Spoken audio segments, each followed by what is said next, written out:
une dont je me souviens parfaitement parce qu'elle a lieu dans un contexte un peu particulier. C'est une salle d'attente à l'aéroport d'Abidjan, aéroport Houphouët-Boigny. Je me revenais sur Dakar, lui se rendait dans un autre pays, puis on se retrouve dans les couloirs de l'aéroport et on échange. Chacun était sur un projet. Moi, je quittais la CBAO, l'année qui allait venir, et lui me dit à ce moment-là être sur un projet important mais difficile. Il s'agissait de l'EMA. Difficile parce qu'il avait toutes les difficultés du monde à pouvoir obtenir des financements de la part du système bancaire. Et moi je lui ai répondu, bon moi je m'en vais de la CBAO, donc je ne serai pas en mesure de t'aider, mais crois-moi, dès que je retrouve des fonctions dans la nouvelle banque que je souhaite mettre en place, à ce moment-là, je financerai ton projet. Et ça s'est passé comme ça. Quelles étaient vos relations? Écoutez, elles ont d'abord été des relations professionnelles, mais très vite, parce que j'avais beaucoup de respect pour Ahmed, pour ce qu'il avait fait, ce qu'il faisait également. Et elles sont très vite devenues des relations amicales, et je puis dire même fraternelles.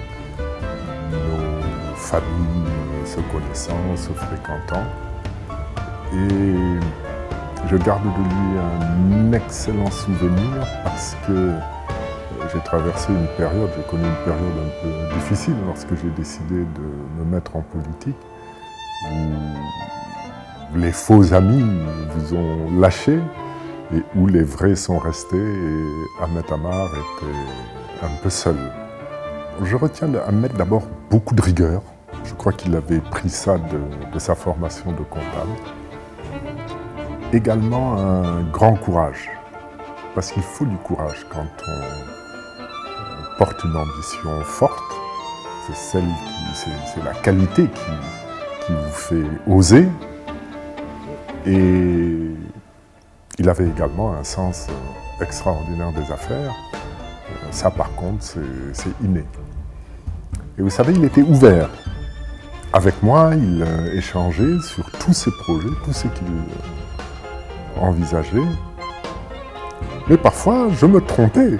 Et c'est lui qui avait raison, et il mettait en œuvre ce qu'il avait finalement décidé, ce qu'il avait finalement retenu. Et au bout du compte, je me rendais compte que c'est bien lui qui avait... Écoutez, de la fierté et un sentiment de réussite personnelle aussi, hein, parce que vous savez, moi je suis arrivé dans le système bancaire en cherchant à modifier un peu le comportement du grand banquier, dire le directeur général de banque, qui à l'époque était un homme hyper puissant, assis dans son bureau, signant des chèques, accordant des crédits, signe de sa toute-puissance. Moi, je me suis mis dans une autre dynamique et je considérais notamment à la tête de banque commerciale que ma réussite devait être appréciée au regard de celle de mes clients. Et donc, je me suis à chaque fois évertué à assurer la promotion d'hommes d'affaires sénégalais. Et évidemment, Ahmed Amar, c'est l'une des plus belles réussites, donc en partie une de mes plus belles réussites. C'est une excellente initiative. C'est une excellente initiative, bon d'abord parce qu'il s'agit de Ahmed Amar, mon ami, mon frère, paix à son âme, mais également le Sénégal a besoin d'exemples, de modèles. Le Sénégal a besoin, non pas d'exemples parce qu'ils sont devenus riches, non, c'est pas ça le modèle. Le modèle, c'est qu'il y a des personnes qui ont été capables de partir de peu, qui par la force de leur volonté, motivés par une ambition positive pour eux-mêmes et pour leur pays, ont réussi à faire de très grandes choses. Et vous savez, il y a une sorte de symbole que je retiens dans la fin de l'activité industrielle de Ahmed Amar, c'est qu'il a racheté, lui, qui ne savait rien, à la farine, qui ne connaissait rien à la farine et à la meunerie, il a fini par racheter la première maison qui fabriquait de la farine dans notre pays, c'est-à-dire les anciens moulins Centenac. C'était une passation de témoins formidable. J'étais hors du Sénégal, je venais d'arriver dans un pays étranger, et la nouvelle.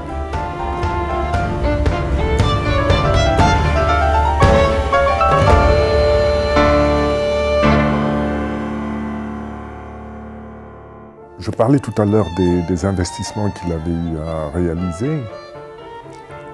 Et bon, je ne sais pas si je dois le dire ou pas, hein, mais il en a réalisé un dernier. Et je lui avais, comme d'habitude, donné les conseils. Puis il m'a surpris par une décision extraordinaire qui, vraiment, que je n'avais moi jamais envisagé et qui lui a permis de retrouver tout de suite une grosse partie de sa mise et évidemment d'améliorer considérablement l'investissement qu'il venait de faire. Ça, c'était à mettre. Et puis évidemment, je revois également les moments où, pour me faire un peu oublier les difficultés dans lesquelles je me trouvais du fait de mon engagement politique, il m'invitait à aller voir un match de Barcelone à Barcelone et du Real à Madrid. Ça, c'était à mettre. Non, je ne regrette rien. Je ne regrette rien. Bon, on n'a pas été d'accord tout le temps, disons, parce que par rapport à mon engagement politique, et ça aussi, ça dénote sa force de caractère. Lui, c'est en décembre 2013, après mon passage à l'Assemblée nationale, lors de la motion de censure, il était venu me soutenir et à la fin, il m'a dit « Bravo, c'était extraordinaire, mais prépare-toi, tu vas t'en aller. » Je dis « Mais pourquoi ?» Il dit « Mais ça y est, ils ont découvert qui était Abdoul, ils ne le connaissaient pas. » Bon, il n'avait pas tout à fait tort, puisqu'il me restait moins d'une année à la tête du gouvernement du Sénégal. Et mon engagement politique, il ne l'a pas partagé. Il considérait que le Sénégal n'était pas encore mûr pour vivre le véritable changement politique dont il avait besoin. Et il me disait à chaque fois, arrête, les Sénégalais ne comprennent pas ton langage. Et moi je répondais, non, à moi de faire ma part. J'aurais bien aimé, alors c'est pourquoi je donne cet exemple, j'aurais bien aimé qu'un jour il me voie réussir quelque chose en politique.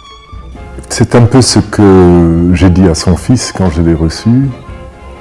Ahmed Amar était un exemple. Il faut faire ce qu'il aurait fait s'il avait été encore là. Et là, tu seras véritablement son héritier.